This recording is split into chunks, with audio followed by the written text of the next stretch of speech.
Olá e sejam bem-vindos ao podcast Ela Adora Crime. O meu nome é Catarina e, sendo este o primeiro episódio deste podcast, decidi trazer uma história sobre uma serial killer portuguesa, a Luísa de Jesus. Desenhou-se o retrato robô, pediu-se ajuda ao FBI, mas o estuprador de Lisboa nunca foi encontrado. Depois de este ter oferecido resistência. Atolha nos pés com um fio de nylon e trouxe um cadáver até aqui à barragem do Raiva, na esperança de que a água engolisse mais um dos seus. Luísa de Jesus nasceu em Figueira do Lourvão, no município de Penacova, distrito de Coimbra, em dezembro de 1748. Os seus pais eram Manuel Rodrigues e Mariana Rodrigues, e só à parte eram primos, e pertenciam à classe baixa. Quando cresceu, trabalhou como recoveira, fazendo compra e venda de mercadorias pelas aldeias e também como menina dos recados. A Luísa teve uma infância saudável. Não foi vítima de maus tratos, algo que pode no futuro fazer com que haja alguma propensão a desenvolver psicopatia, e nada nunca fez prever este futuro negro de Luísa. Apesar de estar presente em alguns livros de história, não se sabe muito sobre esta enigmática mulher, para além dos seus crimes hediondos. Estávamos na época da Inquisição e a realidade era bastante distinta do que se passa nos dias de hoje, quando havia um bebê não desejado ou quando as possibilidades não permitiam a criação de uma criança ou quando uma criança era feita fora do casamento. Nesta altura, era comum existir em algumas casas com um dispositivo de madeira cilíndrico chamado de roda dos enjeitados. Elas podiam ser encontradas, por exemplo, em hospitais ou em conventos, e havia pessoas que se encarregavam de assegurar os cuidados mínimos necessários para a sobrevivência destas crianças. Este dispositivo era dividido ao meio e era giratório. Desta forma, as mães colocavam os bebés neste dispositivo, abandonando a criança em privacidade. Depois tocavam numa sineta para avisar as pessoas que se encontravam nesta casa que um bebê tinha sido lá colocado. Assim, a criança não ficava à espera e tinha logo a atenção que merecia. Falando especificamente da Casa da Roda de Coimbra, o seu objetivo era que estas crianças fossem acolhidas por famílias com possibilidades. Aqui, eram deixadas cerca de 200 crianças anualmente. No entanto, para metade destas crianças, o destino era a morte, apesar dos esforços feitos pela instituição. Destes que sobreviviam, poucos tinham a sorte de encontrar uma família que os acarinhasse. Assim, e para incentivar a adoção destas crianças, havia uma oferta monetária de 600 reis, e aqui só um pequeno à parte, porque antes do escudo, a moeda portuguesa era o real.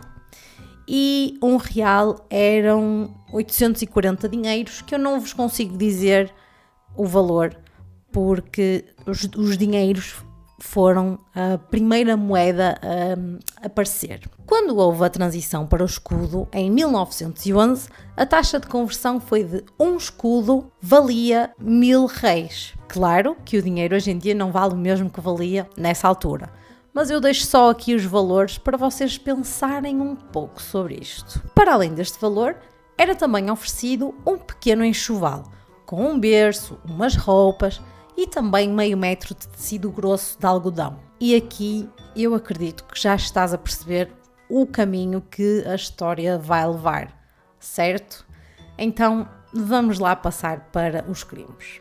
Com o seu trabalho como recoveira, Luísa lidava com imensas pessoas e ficava a conhecer também várias casas. Este era então o seu modus operandi. Luísa adotou vários bebés para poder recolher o valor monetário da recompensa e vendia depois também o enxoval para poder fazer uns trocos extra. Ela dizia que estes bebés eram para entregar a famílias com possibilidades que os queriam adotar. Mas, mal tinha oportunidade, a Luísa matava os bebés que ia buscar à roda. Alguns mesmo a poucos metros do local. Com as suas próprias mãos, a Luísa asfixiava os bebés e enterrava-os no Monte Arroio. Algumas crianças ainda chegavam ao seu casebre, onde depois eram desmembradas e colocadas num pote de barro. Alguns também tinham como destino buracos no chão ou então eram cobertos com palha.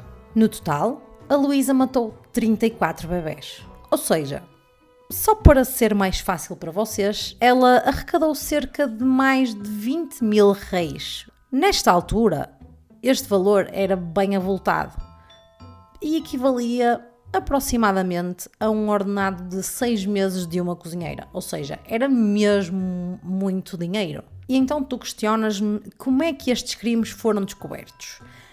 Então, no dia 1 de abril de 1772, a freira Angélica Maria tropeçou num cadáver que estava mal enterrado no Monte Arroio.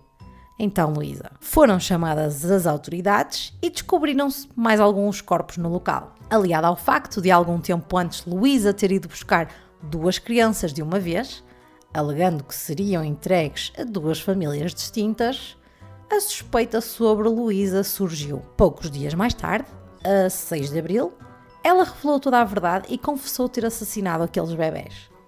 2 outras pessoas foram também acusadas por negligência criminosa. Leocádia Maria da Conceição, que era nada mais nada menos que a diretora da Roda, e Margarida Joaquina, que era a ama que trabalhava na Roda. Estas 2 mulheres confiavam tanto, mas tanto em Luísa, que lhe entregavam os bebés sem sequer confirmar a veracidade das informações que ela dava. E eu aqui penso, esta Luísa devia ser mesmo uma pessoa peculiar e mesmo bem enganadora para as outras pessoas, pois ela até mesmo o advogado que tratava das certidões dos recém-nascidos no cartório, ela conseguia enganar, levando a que este advogado fosse também preso. No entanto, passado pouco tempo, todos eles acabaram por ser libertados. Mas, e apesar de a Luísa já ter confessado, as investigações continuaram e foram feitas novas descobertas. Passados alguns dias, Luísa admitiu ter assassinado, afinal, 7 crianças, apesar de já terem sido encontrados 15 corpos no monte. A Luísa dizia que não conhecia os restantes e que não tinha sido ela. Foram também feitas investigações na sua casa e, adivinhem, foram encontrados mais 18 corpos na casa da Luísa. Alguns espalhados em potes e desmembrados e outros enterrados no chão. Apesar de terem sido encontrados 33 corpos, a Luísa adotou 34 crianças. O último corpo nunca foi encontrado e a Luísa apenas confessou o assassinato de 28 destes bebés mortos. A Luísa recebeu a sua sentença a 1 de julho de 1772. Ela foi condenada a percorrer as ruas de Coimbra com uma corda ao pescoço, enquanto eram lidos em voz alta os seus crimes, só para enfurecer assim um pouco mais a multidão que apareceu para vê-la a morrer, e ao mesmo tempo batiam-lhe com uma tenaz em brasa.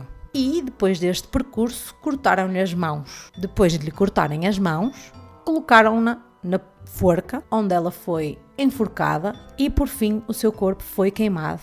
A Luísa tinha 22 anos e foi a última mulher condenada à forca em Portugal. Para me ajudares na divulgação e crescimento deste podcast, compartilha-o com os teus amigos. Podes também ver algumas fotos deste caso no Instagram, @ela.adora.crime.podcast. Espero que tenhas gostado deste episódio e vemo-nos no próximo. Beijos!